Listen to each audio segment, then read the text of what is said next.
नमस्कार. मी डॉक्टर सचिन गणेशवाडी. अनेक पुरुष रुग्ण आपल्याकडे इन्फर्टिलिटी किंवा पुरुष वंध्यत्व या कारणासाठी येतात. तेव्हा त्या व्यक्तींनी, त्या पुरुषांनी एक्झॅक्टली कोणते पथ्य पाळायला पाहिजे, आहारामधले कोणते नियम पाळायला पाहिजे, कोणते गोष्टी पूर्णपणे वर्ज्य करायला पाहिजे किंवा टाळायला पाहिजे, याबाबत नेहमी विचारणा होते. तर त्या संदर्भातच आपण हा व्हिडिओ करतोय.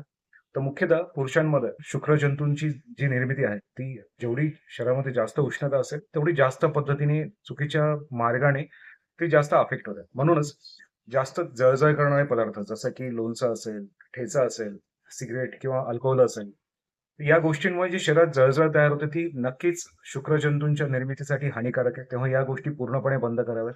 त्याच्याउलट ज्या गोष्टींमुळे शरीरामध्ये शीतता किंवा थंडपणा थोडासा निर्माण होऊ शकतो, असे पदार्थ उदाहरणार्थ तूप, दूध, अंजीरसारखी फळं असतील. तर या सगळ्या गोष्टींचा जर का वापर केला तर नक्कीच शुक्रजंतूंच्या निर्मितीला फायदा होईल. या व्यतिरिक्त काही योगासनं असतात किंवा काही व्यायाम प्रकार असतात, तर ज्यामुळे शरीरातील आतील तापमान किंवा आतील जो प्रेशर आहे ते वाढतं. तर अशा गोष्टी तुम्ही ज्या वैद्यांकडे जात असाल किंवा ज्या डॉक्टरांकडे जात असाल, तर त्यांना या गोष्टींची पूर्ण कल्पना द्या. शक्यतो ज्या गोष्टींमुळे पोटाच्या आतमध्ये दाब वाढतो, प्रेशर वाढतं, असे कोणतेही व्यायाम प्रकार करणे पूर्णपणे या दिवसामध्ये टाळावे. शुक्रजंतूंची निर्मिती व्हायला 84 दिवस लागतात. म्हणजे एक शुक्रजंतू तयार व्हायला 84 दिवस लागतात. सो या गोष्टीच कन्सिडर करून जेव्हा आपण अपत्य प्राप्तीचा किंवा बेबीसाठी आपण प्लॅनिंग करतो, तेव्हा किमान 1.5 ते 2 महिने आधीपासूनच ब्रह्मचर्य तो पाळावे. जेणेकरून शुक्रजंतूंची जी संख्या असते, ती पूर्णपणे मेंटेन राहते. सो जास्त व्यवहार किंवा जास्त प्रमाणामध्ये संबंध आल्यानंतर शुक्रजंतूंचे जे नंबर्स असतात, जो आपण स्पर्म काउंट बोलतो, तो नक्कीच कमी होतो. त्यामुळे या बाबतीत 1.5 ते 2 महिन्यापर्यंत ब्रह्मचर्य तो पाळावे. 84 दिवसांचा विचार केला तर तो 3 महिन्यापर्यंत जातो. पण किमान 2 महिने तरी आपण ब्रह्मचर्य तर पाळावे. आयुर्वेदानुसार या काळामध्ये बीजसंस्कार पंचकर्म म्हणजेच वमन, विरेचन, बस्ती या गोष्टींचा जर का वापर केला, तर यामुळे शुक्रजंतूंची जी आणखी क्वालिटी ऑफ स्पर्म्स बोलतो आपण त्याला, ती आणखी चांगल्या पद्धतीने इम्प्रूव्ह होते. त्यामुळे जर का शक्य झालंच, तर या दिवसांमध्ये वमन म्हणजेच उलटी करणे, विरेचन म्हणजे एक औषधी घेऊन लूज मोशन्स करणे आणि बस्ती म्हणजे एनिमा.